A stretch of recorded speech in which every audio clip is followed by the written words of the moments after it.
आज हम पढ़ेंगे चैप्टर 5 मानव संसाधन। लोग ही एक राष्ट्र के सबसे बड़े संसाधन हैं। प्रकृति की देन केवल उस समय महत्वपूर्ण होती है जब वह लोगों के लिए उपयोगी होती है। लोग अपनी आवश्यकताओं को और योग्यताओं से उसे संसाधन में परिवर्तित कर देते हैं। साथियों, लोग किसी भी देश के सबसे बड़े और महत्वपूर्ण संसाधन होते हैं। प्रकृति के संसाधन तभी उपयोगी बनते हैं जब उन्हें लोग इस्तेमाल करना जानते हैं। अपनी ज़रूरत और कौशल से लोग प्राकृतिक चीज़ों को उपयोगी संसाधन में बदल देते हैं। इसलिए मानव संसाधन एक सबसे महत्वपूर्ण संसाधन है। ठीक है दोस्तों, यानी जो स्वस्थ, शिक्षित और अभिप्रेरित लोग जो होते हैं, अपनी आवश्यकताओं के अनुरूप संसाधनों का विकास करते हैं। स्वस्थ, पढ़े लिखे और प्रेरित लोग ही अपनी ज़रूरतों के हिसाब से नए संसाधनों का विकास करते हैं। और दूसरे संसाधनों की तरह मानव संसाधन भी दुनिया दुनिया में बराबर नहीं बँटा है। दूसरे संसाधनों की तरह मानव संसाधन भी जो है, दुनिया में बराबर नहीं बँटा है। लोगों की शिक्षा, उम्र और लिंग अलग-अलग होते हैं और उसकी संख्या भी समय के साथ बदलती रहती है। कुछ यहाँ पे तस्वीरें हैं जो बता रही हैं। बच्चे हैं, लोग हैं और बातें हैं। कह रहे मेरे विद्यालय में 500 बच्चे हैं, मेरे गाँव में 1000 लोग हैं। ये बोल रहे हैं आपके विचार से विश्व में कितने लोग? साथियों, विश्व में लगभग 6.6 अरब लोग हैं। ये डेटा है, इसके अनुसार बताया गया है। क्या आप जानते हैं प्रधानमंत्री कौशल विकास योजना यानी पीकेवीवाई को 2015 में 1 करोड़ भारतीय युवाओं को 2016 से 2020 तक प्रशिक्षित करने के उद्देश्य से शुरू किया गया था। इस योजना का उद्देश्य संभाव्य और मौजूदा रोजगार अर्जक को गुणवत्ता प्रशिक्षण प्रदान करके लो रोजगार योग कौशल की योग्यता को प्रोत्साहित करना था। इसको आप याद करेंगे कि प्रधानमंत्री कौशल विकास योजना 2015 में आया था, लागू किया गया था और लगभग 1 करोड़ युवाओं को यहाँ पे प्रशिक्षित किया गया था। चलिए दोस्तों, आगे चलते हैं। आगे है जनसंख्या वितरण। जनसंख्या वितरण क्या है? तो भूपृष्ठ पर जिस प्रकार लोग फैले हैं, उसे हम जनसंख्या वितरण का प्रतिरूप कहते हैं। मतलब जितने भी भूपृष्ठ पर हैं, भूमि पर हैं, उसको हम जितने भी लोग हैं, उसको हम जनसंख्या वितरण का प्रतिरूप कहते हैं। ठीक है दोस्तों, विश्व की जनसंख्या का 90% से अधिक भाग भूपृष्ठ के लगभग 30% भाग पर निवास करता है। 90% से अधिक भूपृष्ठ के लगभग 30% भाग पर ही लोग क्या करते हैं? निवास करते हैं। 90% से अधिक लोग जो हैं, सिर्फ 30% भूभाग पर ही क्या करते हैं? वो अपना जीवन व्यतीत करते हैं और विश्व में लगभग जनसंख्या का वितरण अत्यंत असमान है। तो हर जगह पे अलग-अलग परसेंटेज में, अलग-अलग स्थिति में लोग बँटे हैं। कुछ क्षेत्र में बहुत घने हैं, तो कुछ में बहुत विरल बसे। ठीक है दोस्तों, आगे यहाँ पे पिक्चर में भी आप देख सकते हैं, है ना? यहाँ पे जो एशिया में रहने वाले लोग हैं, आप देख सकते हैं कि कितने लोग एशिया में रहते हैं। वहीं यूरोप में रहने वाले लोग को आप देख सकते हैं, यूरोप में कितने लोग हैं और वहीं अफ्रीका में रहने वाले देख सकते हैं कि अफ्रीका में लोग कितने हैं और मध्य एवं दक्षिणी अमेरिका में रहने वाले जो लोग हैं, किस प्रकार से हैं। उत्तर अमेरिका में रहते हैं, जो किस प्रकार से हैं, आप यहाँ पे देख सकते हैं। वहीं और ओशोनिया यानी ऑस्ट्रेलिया, न्यूजीलैंड, प्रशांत द्वीप में रहने वाले व्यक्ति हैं, जो सिर्फ 1% है। तो दोस्तों, अलग-अलग स्थिति में अलग-अलग समान रूप अलग-अलग सब बँटे हुए हैं। भूपृष्ठ पे अलग-अलग संख्या में बँटे हैं। दक्षिण और दक्षिण पूर्व एशिया, यूरोप और उत्तर अमेरिका घने बसे क्षेत्र हैं। ठीक है दोस्तों, दक्षिण दक्षिण पूर्वी एशिया और यूरोप और पूर्वी उत्तर अमेरिका घने बसे क्षेत्र हैं। ठीक है दोस्तों, इसको इसको अच्छे से समझ लेंगे कि किस तरफ जो है घने बसे क्षेत्र हैं। तो दक्षिण दक्षिण पूर्व एशिया, यूरोप और उत्तर पूर्वी उत्तर अमेरिका घने बसे क्षेत्र हैं, मतलब यहाँ पे काफ़ी लोग रहते हैं। वहीं उच्च अक्षांशों क्षेत्रों, उष्णकटिबंधीय मरुस्थलों एवं उच्च पर्वतों और विषुवतीय वनों के क्षेत्र में बहुत कम लोग रहते हैं। ठीक है दोस्तों, यहाँ पे उच्च आछादीय क्षेत्र है, उष्णकटिबंधीय है, मरुस्थल है, उच्च पर्वत पहाड़ है, विषुवतीय वनों के क्षेत्र हैं जहाँ पे घने-घने वन हैं, वहाँ पे लोग कम लोग रहते हैं। क्योंकि यहाँ पे पर्वतें होती हैं, यहाँ पे रहने के उस तरीके से वातावरण मौजूद नहीं है। इसलिए यहाँ पे लोग बहुत कम रहते हैं। ठीक है दोस्तों, आगे इधर समझते हैं कि विश्व के लगभग 60% लोग केवल 10 देशों में रहते हैं। सबसे ज़्यादा जो है 60% लोग केवल 10 देशों में ही निवास करते हैं। 40% ही जो हैं लोग अलग-अलग देशों में निवास करते हैं। तो सबसे ज़्यादा लोग 10 देश में ही मौजूद हैं, जो आपको यहाँ पे आपको ग्राफ में दिख जाएगा। सबसे ज़्यादा जो लोग रहते हैं वो चीन है। चीन में लगभग साढ़े 13 13 मिलियन लगभग जनसंख्या जो है चीन में रहते हैं। वहीं दूसरे नंबर पे भारत है, USA, Indonesia, Brazil, Pakistan, Bangladesh, Nigeria, रूस और जापान। लगभग ये 10 ऐसे देश हैं, जहाँ पे लगभग 60% से अधिक लोग निवास करते हैं। ठीक है दोस्तों, तो ये जो है विश्व की घनी आबादी वाले देश हैं, जो विश्व के रूपरेखा मानचित्र पर इनको चिन्हित करना है आपको। आप इसको चिन्हित करेंगे कि रूस, Japan, Nigeria, Bangladesh, Pakistan, Brazil, Indonesia, USA, Bharat और चीन कहाँ पे है, आप उसको चिन्हित करेंगे। ठीक है दोस्तों, आगे की ओर बढ़ते हैं। आगे है जनसंख्या का घनत्व। जनसंख्या का घनत्व किस प्रकार है? तो भूपृष्ठ के एक इकाई क्षेत्र में रहने वाले लोगों की संख्या को जनसंख्या घनत्व कहते हैं। क्या बोला है कि भूपृष्ठ के एक इकाई क्षेत्र में एक इकाई क्षेत्र में रहने वाले लोगों की संख्या को हम क्या कहते हैं? जनसंख्या घनत्व कहते हैं। ठीक है, एक पृष्ठ पे यानी एक ऐसे क्षेत्र में जहाँ पे लोग एक रहते हैं, तो उसको हम कहते हैं जनसंख्या घनत्व का क्षेत्र। एक ही जगह पे बहुत लोग रहते हैं, है ना? एक इकाई क्षेत्र में, एक ऐसे क्षेत्र में जहाँ पे लोग बसते हैं, उसको हम जनसंख्या घनत्व कहते हैं। समान रूप से यह प्रति वर्ग किलोमीटर में व्यक्त किया जाता है। ठीक है दोस्तों, तो ये जनसंख्या घनत्व है, इसको हम प्रति किलोमीटर में हम इसको व्यक्त करते हैं और संपूर्ण विश्व का औसत जनसंख्या घनत्व 51 व्यक्ति प्रति वर्ग किलोमीटर है। यानी 1 किलोमीटर में 51 व्यक्ति मौजूद होते हैं। सबसे अधिक जनसंख्या घनत्व दक्षिण मध्य एशिया में तरफ है, तो सबसे ज़्यादा जो जनसंख्या घनत्व है, वो दक्षिण मध्य एशिया में है। इसके पश्चात पूर्वी एशिया और दक्षिण पूर्व एशिया में भी है। तो सबसे ज़्यादा लोग यहाँ पे लोग रहते हैं। यानी संपूर्ण विश्व का जो है, विश्व का पूरे टोटल का विश्व का औसत जनसंख्या घनत्व कितना है? तो कितना है? 51 व्यक्ति प्रति वर्ग किलोमीटर है। इसको आप याद कर लेंगे कि जो जनसंख्या घनत्व औसत है कदम, है ना?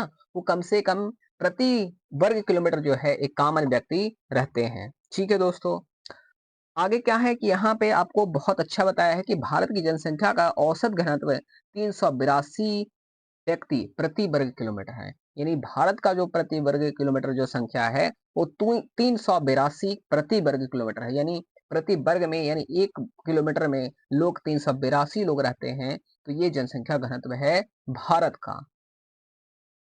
आगे है जनसंख्या वितरण को प्रभावित करने वाले कारक। तो कौन-कौन से ऐसे कारक हैं जो जनसंख्या को प्रभावित करते हैं?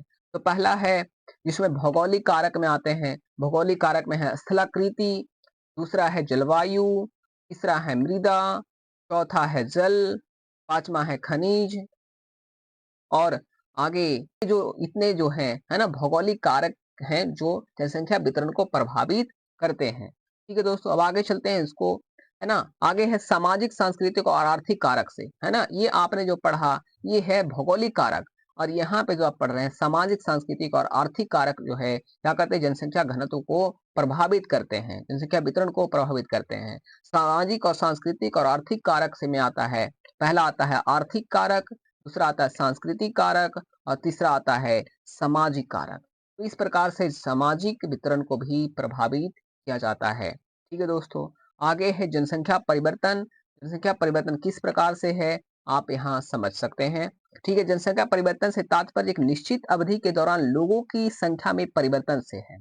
मतलब एक निश्चित अवधि के लिए, एक निश्चित समय के दौरान लोगों की जो संख्या में परिवर्तन आता है, उसको हम जनसंख्या परिवर्तन कहते हैं। जैसे विश्व की जनसंख्या स्थिर नहीं रहती है, जो विश्व हमारा है, जो पूरा वर्ल्ड है, वो जनसंख्या कहीं बढ़ता है तो कहीं घटता है, कभी कुछ होते रहता है।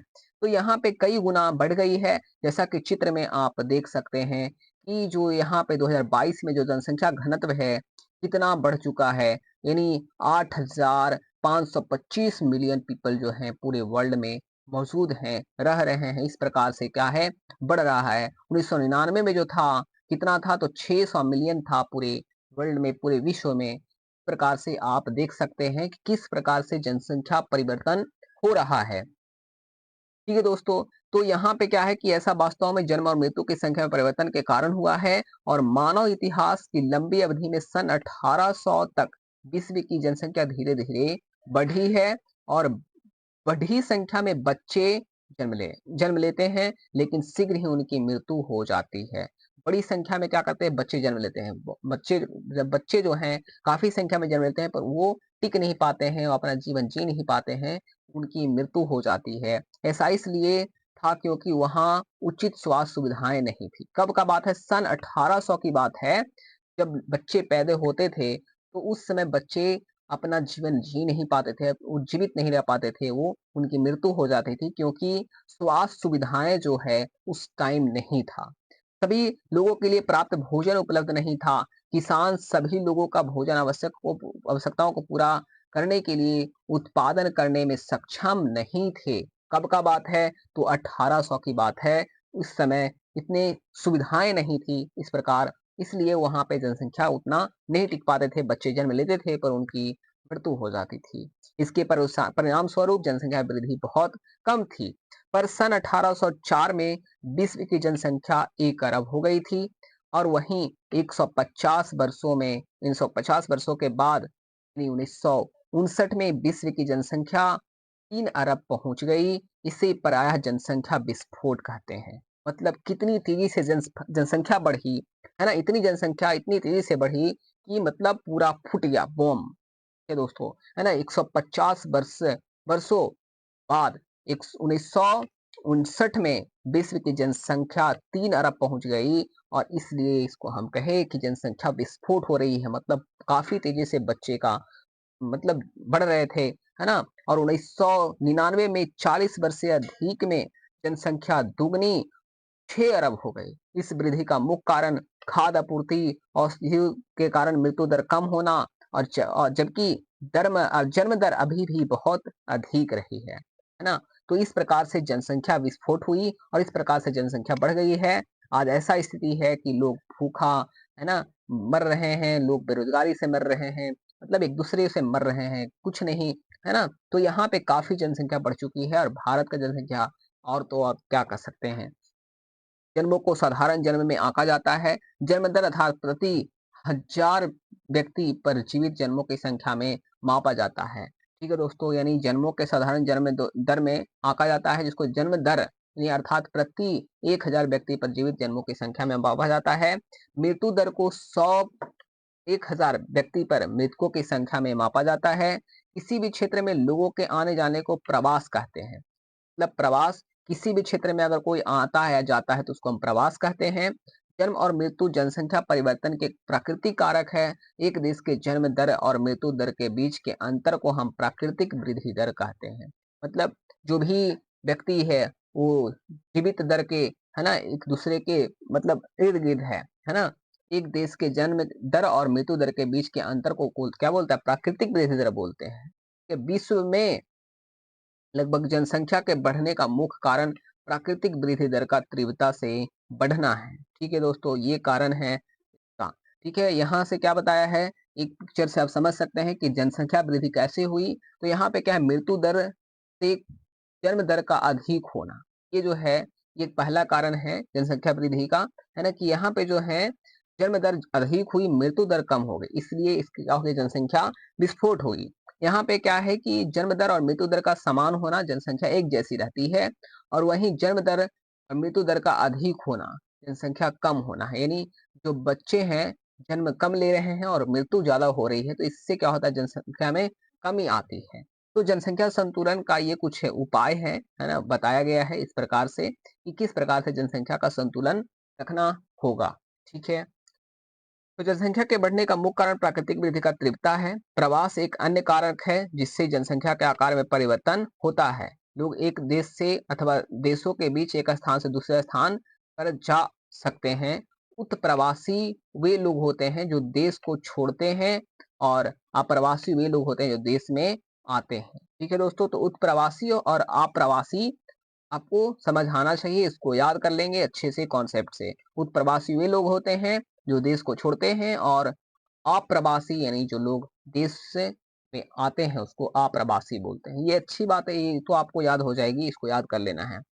संयुक्त राज्य अमेरिका और ऑस्ट्रेलिया जैसे देशों में भीतरी प्रवास अथवा अप्रवास द्वारा जनसंख्या बढ़ी है। सूडान देश एक ऐसा उदाहरण है जिसमें लोगों के बाहर चले जाने अथवा उत्प्रवास के कारण जनसंख्या में कमी का अनुभव किया गया है। कहाँ पे? तो सूडान देश में उत्प्रवास के कारण जनसंख्या में कमी का अनुभव वहां पे किया गया है। ठीक है दोस्तों, आगे हम पढ़ेंगे जनसंख्या परिवर्तन के प्रतिरूप, यानी जनसंख्या वृद्धि दर विश्व में अलग अलग है। यद्यपि विश्व की कुल जनसंख्या तीव्रता से बढ़ रही है, तथापि सभी देशों में यह वृद्धि अनुभव नहीं की जा रही है। कुछ देशों में जैसे केन्या में जनसंख्या वृद्धि दर ऊंची है, ठीक है, वहीं उन देशों में जन्म दर और मृत्यु दर दोनों ही उच्च है। इस प्रकार से कुछ जनसंख्या परिवर्तन के प्रतिरूप हैं। ठीक है दोस्तों, और अन्य देश में बताया है कि अन्य देश जैसे यूनाइटेड किंगडम में निम्न दर निम्न दर और मृत्यु दर के कारण जनसंख्या में वृद्धि दर मंद है। आगे यहाँ पे कुछ मैप है जनसंख्या वृद्धि की अलग अलग दरें। तो जनसंख्या वृद्धि के अलग अलग दरें जो हैं बताया गया है कि अति उच्च जो है 3% या अधिक जो है यहाँ पे है जनसंख्या वृद्धि के, है ना, कि यहाँ पे जो है जनसंख्या वृद्धि 3% या अधिक है। और उच्च जो है ये सब उच्च है, यहाँ पे 2 से 2.9% है प्राकृतिक वृद्धि की वार्षिक दर। तो ये सब जो आपको मैप जो पिक्चर दिख रहा है, पेंट दिख रहा है, यहाँ से आप इसको देख करके समझ सकते हैं। ये जो है आपका, यहाँ से आपको बेसिक समझने में बहुत ही मदद मिलेगा इस मैप को। ठीक है दोस्तों, तो इसको अच्छे से देख लेंगे। आगे है जनसंख्या संघटन। जनसंख्या संघटन क्या होता है? तो किसी देश की जनसंख्या कितनी भी अधिक हो, उसका उस देश के आर्थिक विकास के स्तर से कुछ अंतर नहीं पड़ता। उदाहरण के लिए बांग्लादेश और जापान अति घने बसे देश हैं, लेकिन जापान बांग्लादेश से आर्थिक रूप से अधिक विकसित देश है, इसलिए यहाँ पे जनसंख्या संगठन जो है अच्छा होता है, कोई फर्क नहीं पड़ता है ना? किसी देश की जनसंख्या कितनी भी अधिक हो, उसका उस देश का आर्थिक विकास दर से स्तर से कुछ अंतर नहीं पड़ता है। बांग्लादेश जो है और जापान है, जो घने होने के कारण भी ये क्या है, आर्थिक रूप से अधिक विकसित है।